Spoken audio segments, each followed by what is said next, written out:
Hi అండి. నేను మీ లలిత బీశెట్టి. ఈరోజు కార్తీక పురాణంలో 22వ అధ్యాయం చదువుతున్నానండి. పురంజయుడు కార్తీక పౌర్ణమి వ్రతం చేయుట. మరలా అత్రి మహాముని అగస్త్యునికిట్లు చెప్పెను. పురంజయుడు వశిష్ఠుల వారు చెప్పిన ప్రకారం కార్తీక పౌర్ణమి రోజున శుచియే దేవాలయానికి వెళ్ళి శ్రీమన్నారాయణ్ణి షోడశోపచారాలతో పూజించి శ్రీహరిని గానం చేసి సాష్టాంగ నమస్కారం చేసి సూర్యోదయం కాగానే నదికి వెళ్ళి స్నానం ఆచరించి తన గృహానికి వెళ్ళెను.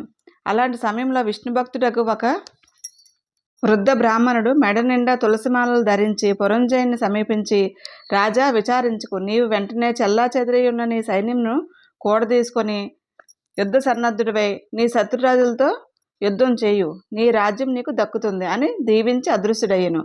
ఇతడెవడో మహానుభావ వలె ఉన్నాడు అని ఆ వృద్ధుని మాటలు నమ్మి యుద్ధ సన్నద్ధుడై శత్రురాజులతో ఘోరంగా పోరాడెను.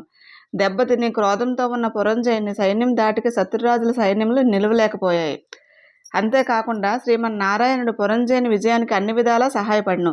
అంతయు శ్రీమన్నారాయణుని మహిమే కదా.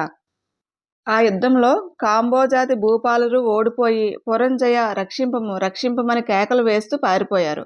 పురంజయుడు విజయం పొంది తన రాజ్యంను తిరిగి సంపాదించాడు. శ్రీమన్నారాయణ కటాక్షమునకు పాత్రులైన వారికి శత్రుభయం కలుగుతుందా?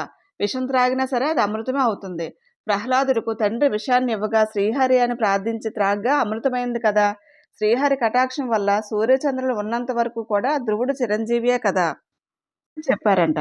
హరినామస్మరణ చేసిన వారికి శత్రువు మిత్రుడగును.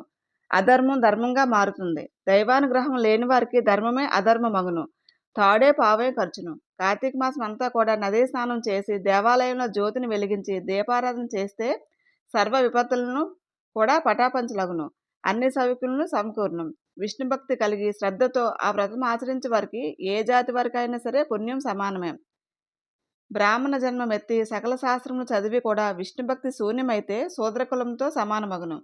వేదాధ్యయనం మనరించి దైవభక్తి కలవాడై కార్తీక వ్రతానుష్ఠాన తత్పరుడైన వైష్ణవోత్తముని హృదయ పద్మమున భగవంతుడు ఉండును.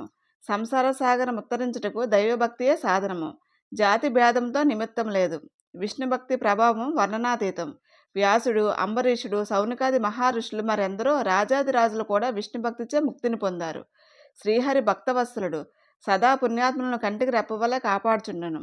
ఎవరికైనా శక్తి లేని ఎల్ల వారు తమ ద్రవ్యంను వెచ్చించి ఉన్నా సరే మరొకరి చేత దాన ధర్మంలో వ్రతంలో చేయించిన వచ్చును.